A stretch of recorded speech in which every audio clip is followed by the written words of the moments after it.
उदाहरण क्रमांक 11, एका रकमेची रक्कम माहित नाही, ठराविक दराने दर पण माहित नाही, 2 वर्षांची रास 632 रुपये आहे. 2 वर्षांची रास, 2 वर्षांची रास किती आहे? 632 रुपये आहे. आणि 4 वर्षांची रास 664 रुपये आहे. 4 वर्षांची रास बरोबर 664 रुपये आहे. तर मुद्दल बरोबर किती? आपल्याला मुद्दल काढायची आहे, हे लक्षात घ्या. आपल्याला मुद्दल काढायची. तर काय करायचं? याला आपण समीकरण 1 म्हणूया, याला समीकरण 2 म्हणूया. 2 मधून आपल्याला 1 वजा करायचे. 4 वर्षांची रास म्हणजे काय पहा, लक्षात घ्या. 4 वर्षांची रास म्हणजे 2 मधून 1 वजा करूया आपण. 4 वर्षांची रास म्हणजे 4 वर्षांचं व्याज अधिक मुद्दल, किंवा मुद्दल अधिक 4 वर्षाचे व्याज. 4 वर्षाचे व्याज असा अर्थ होतो 4 वर्षांची रास.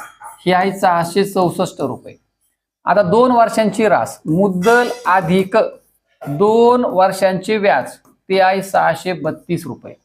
हे लक्षात घ्या. त्यामुळे हा पार्ट फार महत्वाचा आहे. अशा प्रकारचं एक्झाम्पल सोडवण्यासाठी याची गरज आहे, हे लक्षात घ्या. हे 2 समीकरण जे आहेत आपण तयार केलेले, या मेथडने आपल्याला पुढे जायचे. आता हे 2 मधून आपण एक, आता काय करूया, इथे 1 आणि 2 घेतले होते, 664 मोठा आहे, हे लक्षात घ्या. तर आपल्याला काय करायचं? 664 मधून 632 वजा होतील. आता हे मुद्दल कॅन्सल होईल. 4 वर्षांच्या व्याजामधून 2 वर्षांचं व्याज वजा केलं तर 2 वर्षांचं व्याज शिल्लक राहील. आणि म्हणून 2 वर्षांचे व्याज बरोबर 2 वर्षाचे व्याज बरोबर 4 वर्षाचे व्याज वजा 2 वर्षाचे व्याज बरोबर 2 वर्षाचे व्याज बरोबर 664 वजा 632, 32 शिल्लक राहील. म्हणजे आपल्याला आले 2 वर्षाचं व्याज आलं 32 रुपये. आपल्याकडे 2 वर्षांची रास पण आहे 632 रुपये. 2 वर्षाची रास ती आहे 632 रुपये बरोबर. 2 वर्षांचं व्याज मिळालं, 2 वर्षाची रास आपल्याकडे आहे. आपल्याला आता मुद्दल मिळू शकते. आणि म्हणून मुद्दल बरोबर काय? रास वजा व्याज, रास वजा सरळ व्याज. रास आहे आपल्याकडे 632 वजा 32 येईल. 632 वजा 32 बरोबर उत्तर येईल आपलं 600 रुपये. पर्याय क्रमांक 3 उत्तर असेल आपलं. चला पुढचं एक्झाम्पल पाहूया. उदाहरण क्रमांक 12, दशादशे 10 दराने, दर आहे 10, 2 वर्षांची 700 रुपयांचे चक्रवाढ व्याज किती? आपण सूत्र वापरणार आहोत राशीचं. रास बरोबर डायरेक्ट आपण लिहिणार आहोत, सूत्र लिहिण्याची गरज नाही. मुद्दल आला 700 ला काय करायचे? दर दिलाय 10 ना, तर 100 मध्ये 10 मिळवा 110, खाली 100 येतील. मुदत आहे 2 घातांक घ्या बरोबर 700 गुणिले, आता हे 0 0 कट होतील. 11चा वर्ग आला 121, 10चा वर्ग आला 100 बरोबर आहे. आता आपल्याला काय करायचंय? भाग द्यायचा आहे. हे 2 शून्य गेले, हे 2 शून्य गेले. आता खाली काही शिल्लक नाही, 7 ने फक्त इथं गुणायचंय आपल्याला, उत्तर मिळून जाईल. 7 1 7, 7 2 14, हा चाला एक 7 1 7 1 8, 847 रुपये आपली आली रास. आपल्याला काढायचं आहे चक्रवाढ व्याज. रास वजा मुद्दल बरोबर चक्रवाढ व्याज. आणि म्हणून चक्रवाढ व्याज बरोबर रास वजा मुद्दल. रास किती? रास आली आपली 847 रुपये. मुद्दल दिलेली आहे आपल्याला 700 रुपये. दोघांची वजाबाकी केली 147, उत्तर येईल आपलं. पर्याय क्रमांक 1 उत्तर आहे. चला पुढचं एक्झाम्पल पाहू आपण. एका रकमेचे 2 वर्षांचे सरळ व्याज आणि चक्रवाढ व्याज यातला फरक 2 रुपये आहे. सरळ व्याज जर 80 रुपये असेल तर व्याजाचा दर किती? आपल्याला व्याजाचा दर काढायचा आहे, हे लक्षात घ्या. दर बरोबर किती हे लक्षात घ्या. व्याजाचा दर काढायचा आहे आपल्याला. 2 वर्षाचं सरळ व्याज आणि चक्रवाढ व्याज यातला फरक दिलाय आपल्याला 2 रुपये आणि सरळ व्याज दिले 80 रुपये. ठीक आहे, आपण सुरुवात करूया.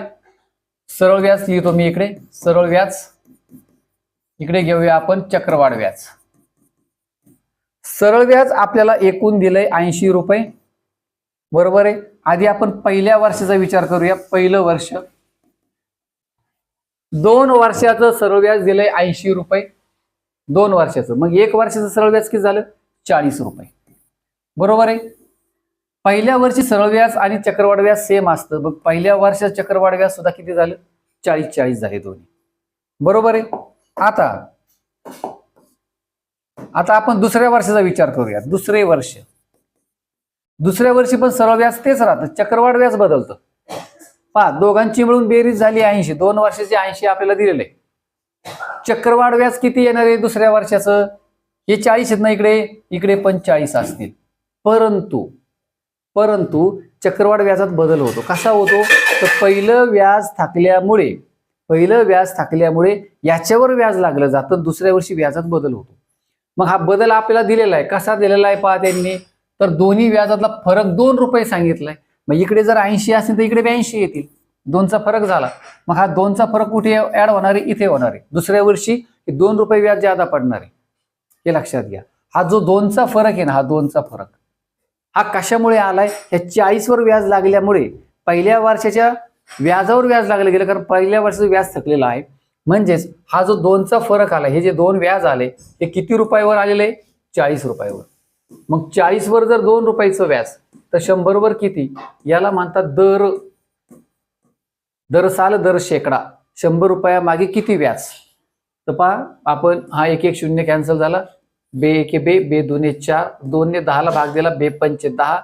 5% आपलं उत्तर येईल. 5% दर मिळून जाईल आपल्याला या ठिकाणी 5%. पर्याय क्रमांक 2. पहा, 5,000 रुपयांची रास काढणार आहोत आपण या सूत्राने. दशादशी 20 दराने 100 मध्ये 20 मिळवा. खाली 100 घ्या. 3 वर्षांचे घातांक 3 लिहून टाका. चक्रवाढ व्याज किती? इथे आपल्याला रास मिळून जाणार आहे. रासमधून मुद्दल वजा केली का चक्रवाढ व्याज मिळून जाईल. शॉर्टकट पद्धत आपली. 5,000 गुणिले, पहा आता या ठिकाणी हा 1 1 0 गेला. बेसक 12, बे 5 10. 6चा घन आला 216. 5चा घन आला 125. बरोबर 125 चोक 500. हा वरचा 0 लिहून टाका. 40 आणि या दोघांचा गुणाकार करा.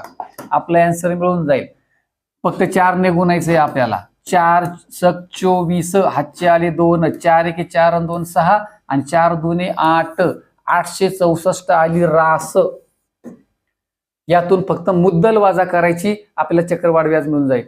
रास वजा मुद्दल आहे आपली. सॉरी, हा 0 इथे द्यायचा राहिला आपला. 0 आपण फक्त 4 ने गुणलं. तर यातून मुद्दल आपल्याला वजा करायची 5,000 रुपये. यातून 5,000 रुपये वजा करा. तोंडी उत्तर काढता येईल. 8,000तून 5,000 गेले, 3,000 राहिले आणि वरचे 640. 3,640 आपलं उत्तर आहे. पर्याय क्रमांक 3.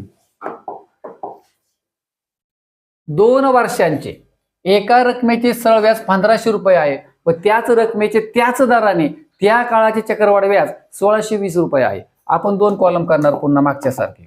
एक सरळ व्याज करणार आणि दुसरा चक्रवाढ व्याज करणार. पहा, 2 वर्षाचं सरळ व्याज दिले 1,500 रुपये. मग पहिलं वर्ष आणि दुसरं वर्ष असे आपण 2 वर्ष करूया. बरोबर आहे. असे 2 वर्ष घेऊया. पहिल्या वर्षी 2 वर्षाचं 1,500 रुपये. पहिल्या वर्षी 750 रुपये. दुसऱ्या वर्षी 750 रुपये. बरोबर आहे. आता पहा, चक्रवाढ व्याज. पहिल्या वर्षी चक्रवाढ व्याज सरळ व्याज सेम 750. पण 2 वर्षाचं चक्रवाढ व्याज 1,620 रुपये आहे. 1,620. आता आपण काय करूया, सरळ व्याज दुसऱ्या वर्षी 750 आणि इकडे पण 750च घेऊया. आता इकडे झाले 1,500 रुपये दिलंय आपल्याला. 2 वर्ष सरळ व्याज 1,500 आले का? 1,500 आले. पण 2 वर्षाचे चक्रवाढ व्याज 1,620 रुपये म्हटले, इथे 1,500 झाले. म्हणजे अजून किती कमी पडतात? 120 कमी पडतात. मग इथे आले 120. हे 120 व्याज आहे जास्तीचं.